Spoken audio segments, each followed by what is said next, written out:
Every car has a story. Like the best thing ever. For some, they end up here. Hi, I'm Gary Nichols. My team and I rescue cars from this. Here at Radical Rods, Rides and Restoration, we restore vehicles, giving them a renewed lease on life and preserving their stories so they could be told right here on Radical Restoration.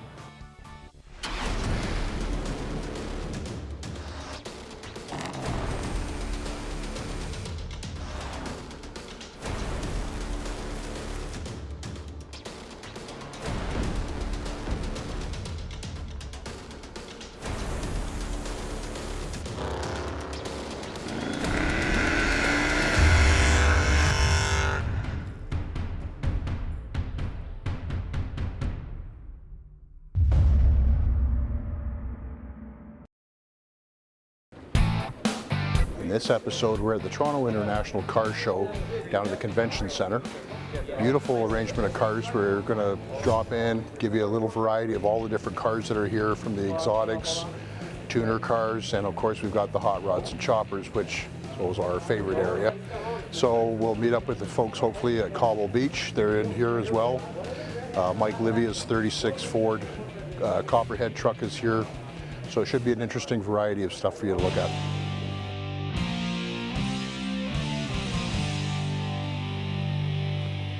Art in the Automobile is a display of rarely seen, unique automobiles and the appropriate advertising for the year of the car.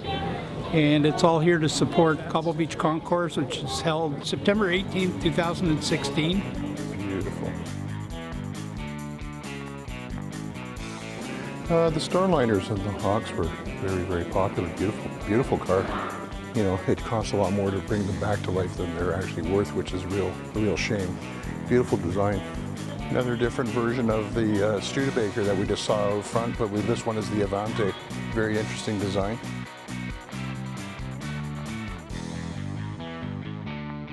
(1958) Parisienne. Look at the two-tone and look at the detail in the dash.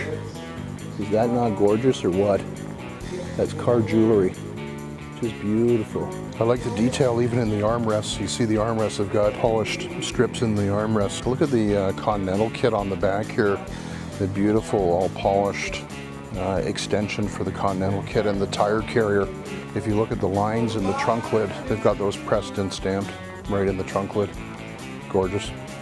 Now how's that for a grill? The grill and bumper is probably about 600 pounds. This is a great design too. These are actually very hard to find as well. The airflow. Nice. If you come to the front, John, you also see the nice rounded front nose on it as well, and it keeps with the same design as the rear roof line and the fenders as well. You can see how they were all stealing each other's designs though. If you look back at the 37 Fords, this is a 35, and 37 Ford grills were very similar in nature to these. Everybody was snitching design cues from each other, I think. I love this bracketry that holds the bumpers together. It's like built like a tank. Well, the designers in this era, multiple different designers, even Chrysler and GM, these guys had a certain, you could almost tell whose stuff it was because they just loved the flowing fenders and stuff. So they were always trying to outdo each other each year with designs, and you know, whether it was whatever was happening at that time, they tended to follow this stuff, and they would, you know, nice rounded fenders. We used to call them the fat fendered cars. But even back, you know, you start to get up into the 60s and you look at all the space race stuff, where that becomes a real big cue in almost every car, with the daggered fenders and the, you know, torpedo mounted headlights and tail lights and push button controls and squared off steering wheels and things like that. So these designers, as they come along, you can really see their touch on these cars through the era. Like, it's just amazing. I love these designs. It's just terrific stuff. Now you know where the expression "the trunk" came from. This here would be for your golf clubs. So you'd open that, slide your golf clubs in. Beautiful car. Now look at this grille. Isn't that something? Just can't beat this. What's really interesting here, I don't know if you can see it or not. If you come around this side, you see the rod coming out from the wheel well, and you have this bar that comes across here as the steering wheel turns These lights turn to follow the curve in the road.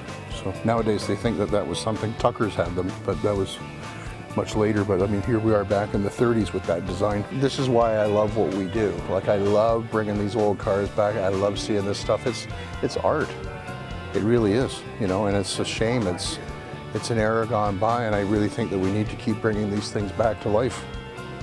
You know, you see them, you just don't ignore them, fix them.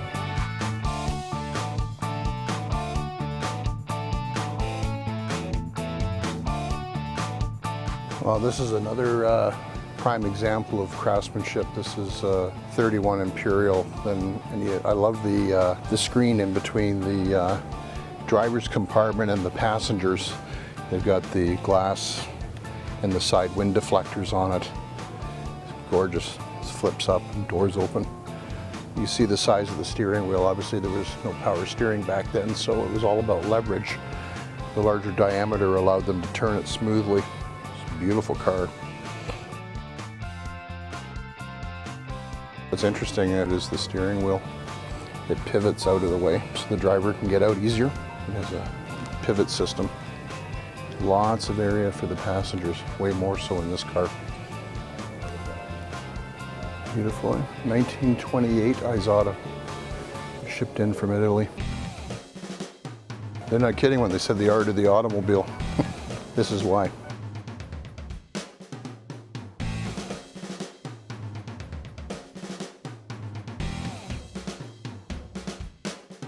So you imagine that in its day, 1935 Auburn. It would hit over 100 miles an hour back in 1935. Roof down, wind going.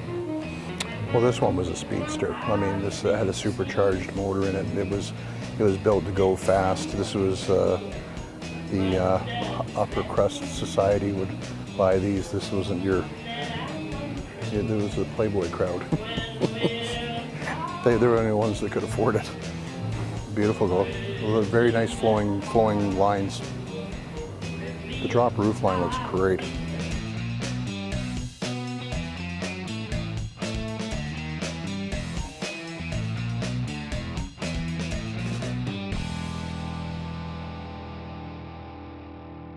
Bikes, 36 Ford's found this nice little spot for itself over in the corner. Love the detail on this truck. This way it just keeps on winning. All the copper accents seem to be a big hit.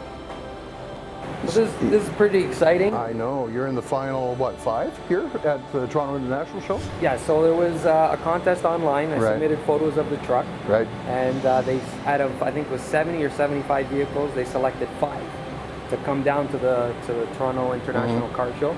And they're scattered throughout the show. Right.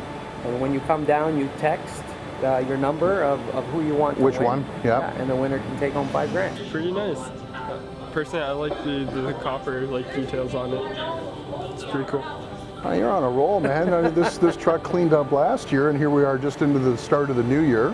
Now from here, the truck's going to Detroit. We're headed out to Detroit, Autorama, Yep. to compete upstairs at Cobo Hall. So hopefully they'll enjoy the truck there, Right. and a lot of people enjoy it. And hopefully if I make the final, I'll be back at Motorama at the Motorama. International Center. And then the week after Motorama, we're headed to Cleveland, and hopefully we do well there. So there you go. The truck just keeps on going, keeps on trucking. Yeah, this was amazing. Yeah. Again, I built the car for me and my kids to enjoy. It's amazing that everyone loves it. Thank you for joining us. My name's Gary Nichols. Until next time, may all your rides be radical.